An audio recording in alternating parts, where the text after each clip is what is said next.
ओम नमः शिवाय। नमस्कार दोस्तों, मैं भाविनी मिश्रा अपने चैनल में आप सभी का एक बार फिर से स्वागत करती हूँ। इस वीडियो में मैं आपसे सावन सोमवार या आप कह सकते हैं 16 सावन के सोमवार के व्रत में जो हम पूजा विधि करते हैं वो कैसे करते हैं, पूजा कैसे करते हैं, भगवान शिव और माता पार्वती की पूजा, गणेश भगवान जी की पूजा कैसे करते हैं। तो इसके लिए पूजन सामग्री की ज़रूरत पड़ेगी, वो मैं बताती हूँ। कोई भी आप सफ़ेद रंग का फूल इस तरह से होना चाहिए, लाल रंग के कुछ फूल होने चाहिए, बेलपत्र चाहिए, पान और सुपारी चाहिए। लाल रंग का फूल माता पार्वती को चढ़ाने के लिए, और इस तरह से मंदार के फूल है, धतूरा है। और ये देखिए, इस मौसम में अगर आप जो भी फल आपको मिल पाए भगवान को चढ़ाने के लिए वो फल हमें चाहिए।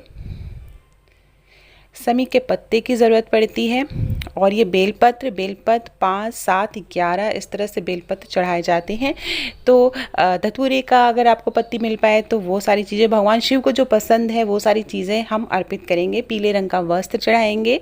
माता पार्वती के लिए आप लाल रंग की चुनरी ले सकते हैं, श्रृंगार का सामान ले सकते हैं, धूप बत्ती, कपूर, अक्षत,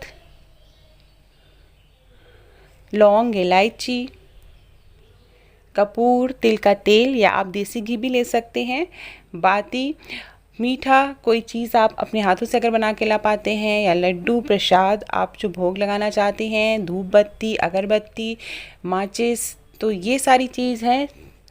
अब मैं आपको बताऊंगी कि अभिषेक करने के लिए हमें क्या क्या ज़रूरत पड़ेगी। ये विभूति है, ये भगवान शिव को ज़रूर चढ़ानी चाहिए। जनेऊ है भगवान शिव को पहनाने के लिए, रोरी, अक्षत, चंदन, ये जल लिया है मैंने। आप गाय का दूध चढ़ा सकते हैं, एक गाय का दूध लिया है मैंने, कच्चा गाय का दूध है, दही है, शहद चाहिए, चीनी, देसी घी। तो इस तरह से अभिषेक किया जाता है, कुमकुम, हल्दी, अक्षत। तो ये जो संपूर्ण पूजा की सामग्री है ये है, और इस तरह से विधिवत पूजा करने से भगवान शिव बहुत ही जल्दी प्रसन्न होते हैं। तो ये है संपूर्ण पूजन सामग्री जो भी आसानी से मिल पाए। ये मैं मंदिर में पूजा कर रही हूँ। लॉकडाउन चल रहा है, अगर आप कोरोना की वजह से बाहर नहीं जा सकते तो आप घर में भी पूजा कर सकते हैं भगवान शिव की। अगर आपके पास फ़ोटो है या शिवलिंग है, या शिवलिंग नहीं है तो मिट्टी से आप भगवान शिव की प्रतिमा या मूर्ति बना के आप उसकी पूजा कर सकते हैं, और अगले दिन आप विसर्जन कर सकते हैं। तो सबसे पहले जब भी हम मंदिर में जाते हैं तो गणेश भगवान जी की प्रतिमा ज़रूर रहती है। तो सबसे पहले हम गणेश भगवान जी की पूजा करेंगे, उन्हें जल चढ़ाएंगे, फूल चढ़ाएंगे, सिंदूर चढ़ाएंगे, भगवान गणेश जी को दुर्वा चढ़ाएंगे, मीठा बतासा, जो भी आप प्रसाद भोग में लगा सकते हैं मीठी चीज़, वो भगवान गणेश को जनेऊ पहनाएंगे। जनेऊ में सफ़ेद जनेऊ है तो उसको थोड़ा सा पीला रंग या हल्दी लगा लेंगे। फिर हम भगवान शिव का अभिषेक करेंगे। तो सबसे पहले भगवान शिव को जल अर्पित करेंगे, अगर गंगा जल हो तो बहुत अच्छा है। उसके बाद कच्चा गाय का दूध चढ़ाएंगे।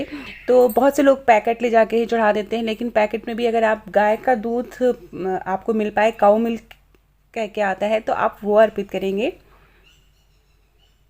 फिर उसके बाद दही चढ़ाएंगे। इस तरह से अभिषेक किया जाता है भगवान शिव का। इसी तरह आप घर में अगर शिवलिंग है तो वहाँ पे भी आप घर में शिवलिंग की इसी तरह से पूजा कर सकते हैं। शहद चढ़ाएंगे, देसी घी चढ़ाएंगे, अगर शहद नहीं हो तो आप चीनी भी चढ़ा सकते हैं। तो शहद और देसी घी, तो इस तरह से अभिषेक किया जाता है भगवान शिव का। उसके बाद फिर से हम जल चढ़ाएंगे, और जो सारी चीज़ें हैं इस तरह से फिर हम जल चढ़ाएंगे और भगवान शिव को इस तरह से अभिषेक करेंगे। तो इस तरह इस समय कोरोना का समय चल रहा है, और मंदिर में काफ़ी भीड़ रहती है और हम बहुत आराम से पूजा नहीं कर पाते हैं। तो आप घर में इस तरह से पूजा कर सकते हैं।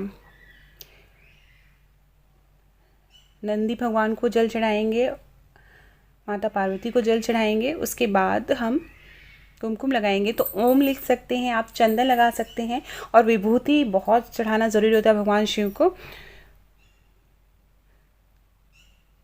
हल्दी कुमकुम अक्षत चढ़ाएंगे, विभूति चढ़ाएंगे। तो विभूति मार्केट में बहुत ही आसानी से मिल जाती है। भोलेनाथ को विभूति बहुत ही पसंद है। पीले रंग का वस्त्र पहनाएंगे, जनेऊ पहनाएंगे। तो जनेऊ ज़्यादातर जेंट्स पहनाते हैं। माला पहनाएंगे, बेलपत्र चढ़ाएंगे। बेलपत्र आप 5, 7, 11 इस संख्या में चढ़ाया जाता है। बेलपत्र चढ़ाते समय ओम नमः शिवाय का जाप करती रहिए। शमी के पत्ते चढ़ाएंगे और भगवान को जो भी फल पसंद है वो चढ़ाएंगे। धतूरे का बीज चढ़ाएंगे। मदार की माला आप चढ़ा सकते हैं।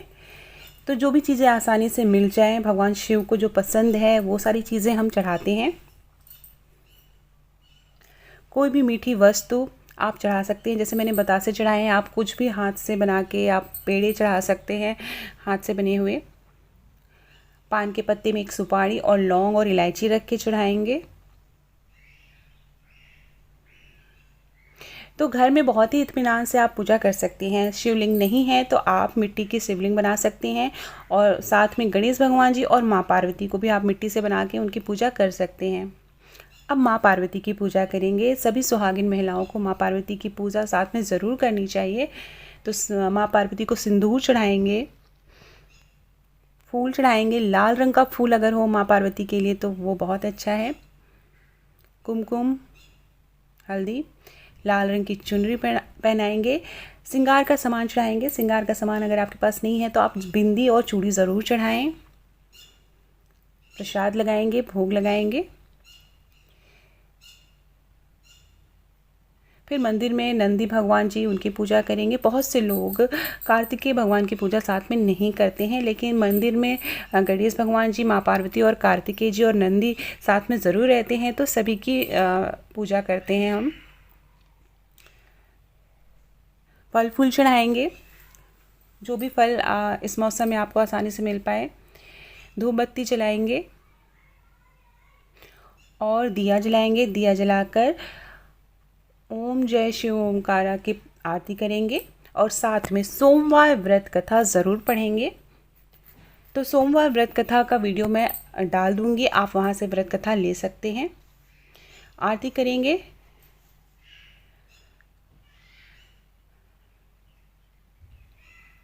उसके बाद माँ पार्वती और भगवान शिव को रक्षा सूत्र से बांधा जाता है। तो ये भी एक प्रथा है जो कि आप कर सकते हैं पूजा में इस तरह से।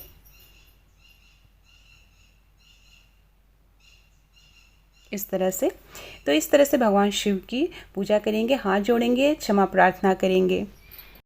तो ये थी सावन सोमवार व्रत की संपूर्ण पूजा विधि। अगर पसंद आए तो मेरे चैनल को प्लीज़ सब्सक्राइब करिएगा और ज़्यादा पसंद आए तो अपने दोस्तों के बीच में शेयर ज़रूर करिएगा। बहुत बहुत धन्यवाद ये वीडियो देखने के लिए। ओम नमः शिवाय।